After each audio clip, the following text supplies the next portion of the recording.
Viral di media sosial sebuah video dengan narasi sekelompok adanya pengeroyokan terhadap pemuda di kawasan Pesanggerahan, Jakarta Selatan. Pengeroyokan diduga dilakukan oleh oknum polisi. Dalam video yang diunggah oleh akun Instagram @info_ciledug, terlihat seorang polisi mengacungkan senjata api dan memukuli pemuda di Jalan Ciledug Raya, Jakarta Selatan.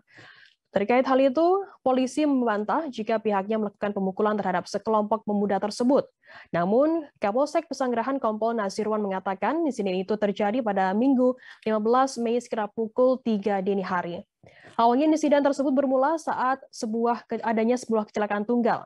Saat itu anggota polisi berpakaian preman tengah melakukan pengaturan arus lalu lintas karena adanya kemacetan akibat kecelakaan tersebut. Beberapa saat kemudian datang bus yang mengakibatkan kerumunan masyarakat.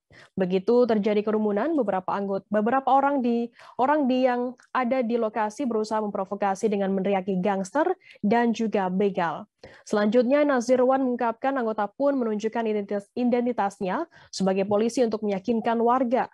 Di sisi lain, Nazirwan membenarkan bahwa anggotanya sempat mengeluarkan senjata.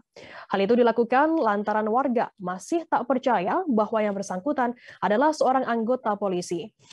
Lebih lanjut, Nazirwan mengungkapkan ada 3 pemuda yang diserahkan oleh warga ke polisi. Saat diserahkan ke polisi, menurut Nazirwan, ketiganya dalam kondisi di bawah pengaruh minuman beralkohol. Ketiga pemuda itu telah dipulangkan karena tidak terbukti melakukan tindak pidana setelah membuat surat pernyataan. Terima kasih sudah nonton. Jangan lupa like, subscribe, dan share ya.